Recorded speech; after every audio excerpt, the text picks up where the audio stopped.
Hello everyone, welcome to exam treasury. So अब आप लोगों में से बहुत सारे ऐसे स्टूडेंट हैं जो इस बार पोस्ट ग्रेजुएट के कोर्सेज के लिए सीयूईटी का एग्जाम देने वाले हैं। जो बहुत सारे लोगों के क्वेश्चंस भी आ रहे थे, तो हम लोगों ने सोचा कि अब फाइनली एक बार इसको क्लैरिफाई कर दिया जाए। And this is regarding the negative marking.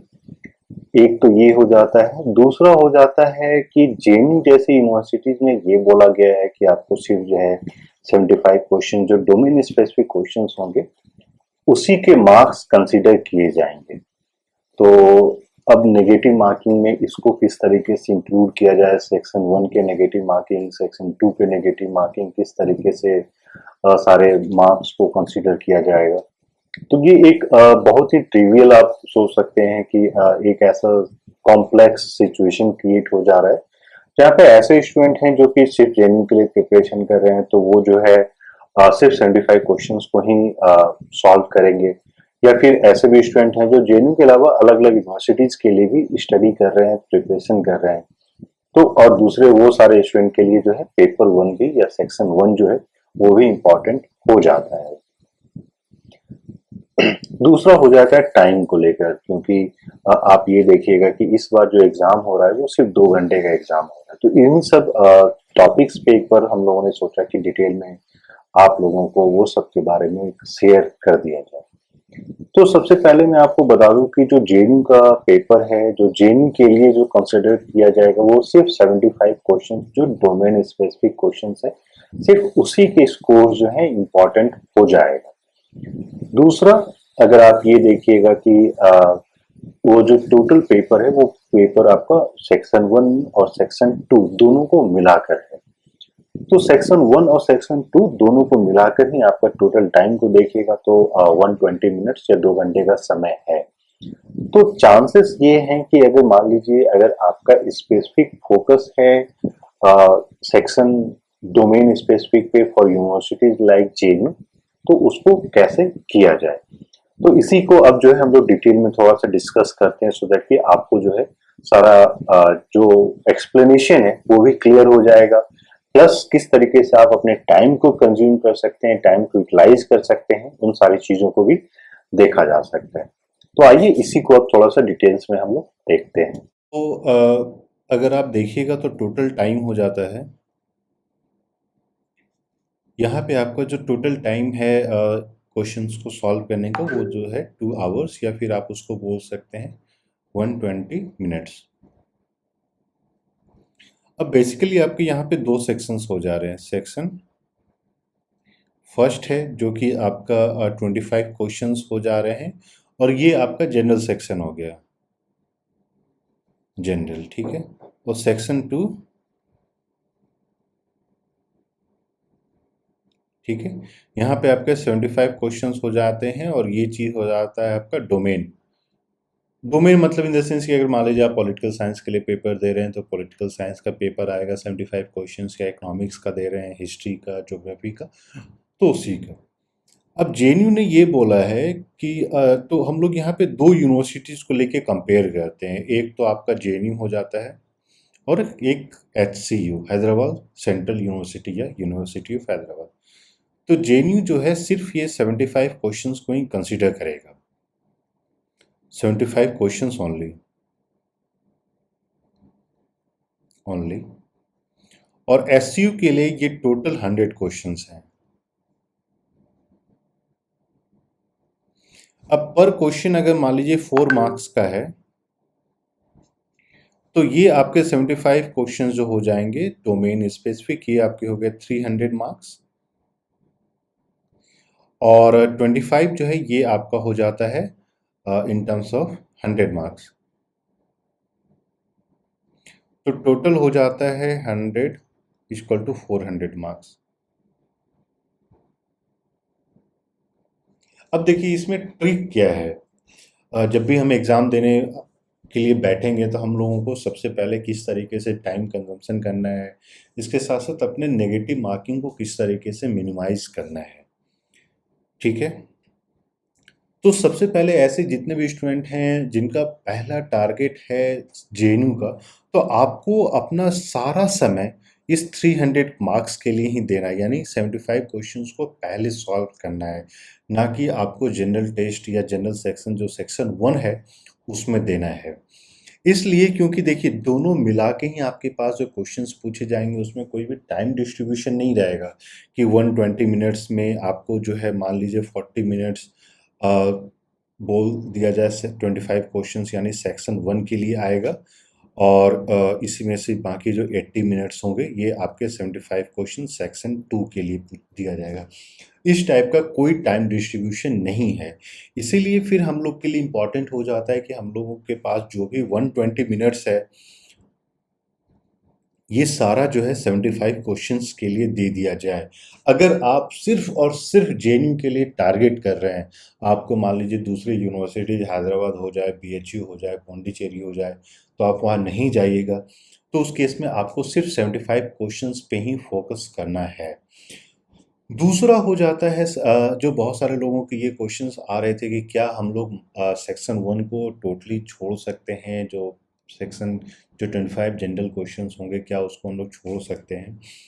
तो अब देखिए क्या है कि आपके जो मार्क्स जो क्रिएट होंगे, जो अब आता है नेगेटिव मार्किंग को लेकर, ऐसे स्टूडेंट जो मान लीजिए हैदराबाद के लिए अप्लाई कर रहे हैं, बीएचयू के लिए भी अप्लाई कर रहे हैं, तो सवाल जो ये आ रहा था कि क्या मेरा जो नेगेटिव मार्किंग जो कैलकुलेट किया जाएगा उसमें 75 क्वेश्चंस और जो आपके 25 जो जनरल सेक्शंस हैं, इन द सेंस कि अगर हम लोग इस तरीके से मान लेते हैं 25 हो गए आपके सेक्शन 1 के और सेक्शन 2 के हो गए आपके 75, ठीक है।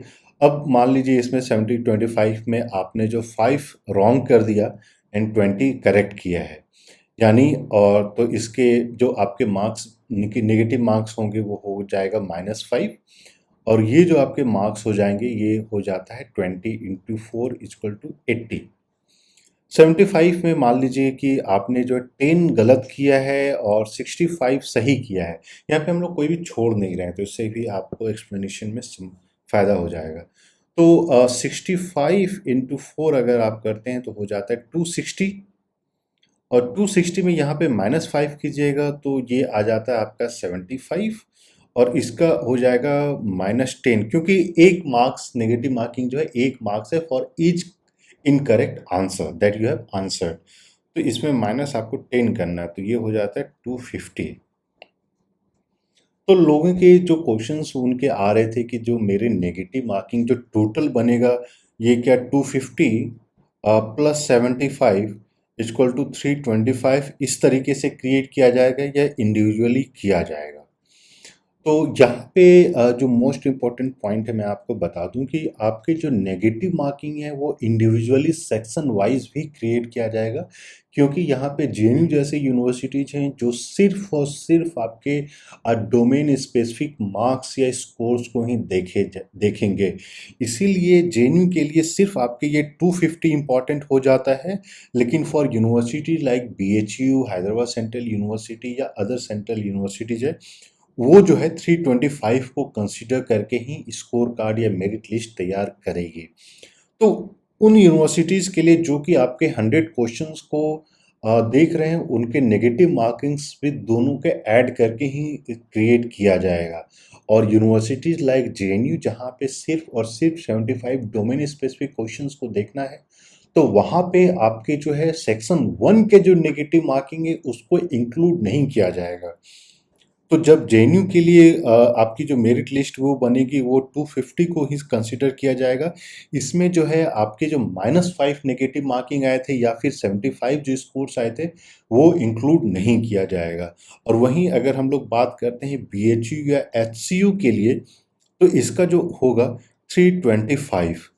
तो यहाँ पे जो डिफरेंस आप देख सकते हैं ये जो क्रिएट किया गया है, आपके स्कोर आए थे सेक्शन 1 में 80 और सेक्शन 2 में आपके जो स्कोर बन के आए थे 260 और यहाँ पे सेक्शन 1 में -5 हो गया था और सेक्शन 2 में आपका -10 हो गया था। तो उस तरीके से 250 बन के आया था, यहाँ 75 बन के आया, दोनों का आप ऐड करते हैं तो 325 स्कोर आपका आ जाता है। लेकिन जब जेएनयू की बात की जाती है तो सेक्शन 1 नहीं कंसिडर किया जाएगा और आपका जो है 250 में ही मेरिट लिस्ट बनेगा। तो तो एक चीज़ तो क्लियर हो गया ना कि जितने लोगों को ये कन्फ्यूज़न था कि हम लोगों का जो मेरिट लिस्ट बनेगा वो किस तरीके से बनेगा, तो एटलीस्ट इस प्रोसेस के थ्रू जो आज हम लोगों ने ये आपके साथ शेयर किया है, इससे आपको एक रफ आइडिया हो गया है कि आपका अप्रोच क्या होना चाहिए आंसर करते समय। अगर आप जो है सिर्फ जेएनयू के लिए या पहली प्रायोरिटी भी अगर आपको जेएनयू ही है, तो आपको कोशिश करनी चाहिए कि वो 75 क्वेश्चंस में जितना ज़्यादा से ज़्यादा समय दिया जाए। और दूसरा चीज़ ये जो है कि आपको जैसे 120 मिनट्स जो समय दिया जाएगा, तो इसमें कोशिश करना है कि वो 100 क्वेश्चंस को अगर आप सॉल्व कर रहे हैं तो 100 मिनट होना चाहिए, या अगर आप 75 क्वेश्चंस को ही सॉल्व कर रहे हैं तो 75 क्वेश्चन को सॉल्व करने के लिए मैक्स टू मैक्स आपको 90 मिनट से ज़्यादा नहीं देना है, सो दैट कि आपके पास 30 मिनट्स यानी आधा घंटा हो उन सारे क्वेश्चंस को एक बार रिवाइज करने के लिए, जहाँ पे आपने भले ही करेक्ट आंसर किया हो, आपको लग रहा हो कि आपने करेक्ट आंसर किया है। लेकिन ये चीज़ हम लोगों ने पहले भी पिछली बार भी देखा था, क्योंकि बहुत सारे ऐसे स्टूडेंट हैं जिनको लगता है कि हाँ, मैंने करेक्ट आंसर किया है, क्लिक करते समय, आंसर मार्किंग करते समय थोड़ी-सी मिस्टेक्स हो जाती है और वो इनकरेक्ट आंसर को भी टिक कर देते हैं। तो आधा घंटा आपके पास कम से कम रहना चाहिए रिवीजन के लिए। वहीं अगर आप 100 क्वेश्चन को सॉल्व करें तो 100 क्वेश्चन को 100 मिनट्स में आप सॉल्व कीजिए, और रेस्ट जो 20 मिनट्स होता है उसमें कोशिश कीजिए कि पहले आप 75 क्वेश्चंस को पहले रिवाइज करें। उसके बाद जो रिमेनिंग टाइम अगर मान लीजिए 5-6 मिनट आपके पास बच जाता है 20 मिनट्स में, तो उनको आप 25 क्वेश्चंस को रिवाइज करने के लिए बना दें। तो ये जो कन्फ्यूजन बहुत सारे स्टूडेंट को हो रहा था कि किस तरीके से नेगेटिव मार्किंग आएगी, क्या नेगेटिव मार्किंग ओवरलैप करेगा, क्या सेक्शन 1 का नेगेटिव मार्किंग जो है सेक्शन 2 के नेगेटिव मार्किंग में ऐड होके ही जेएनयू का बनेगा। तो इन सारे क्वेश्चंस को हम लोगों ने सोचा कि एक बार आंसर करके आपको अच्छे से बता दिया जाए कि फाइनली क्या चीज़ें होंगी। तो मैं उम्मीद करता हूँ कि जो भी चीज़ें हम लोगों ने डिस्कस किया है, अब आपको एक क्लियर पिक्चर मिल जाएगा कि जब हम एग्ज़ाम देने के लिए बैठ रहे हैं तो हमारा क्या अप्रोच होना चाहिए, किस तरीके से हम लोगों को सारे क्वेश्चंस को आंसर करना है और टाइम मैनेजमेंट कैसे किया जाए।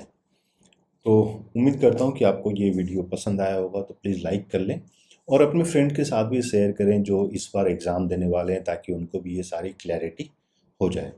So thank you and we wish you all the best.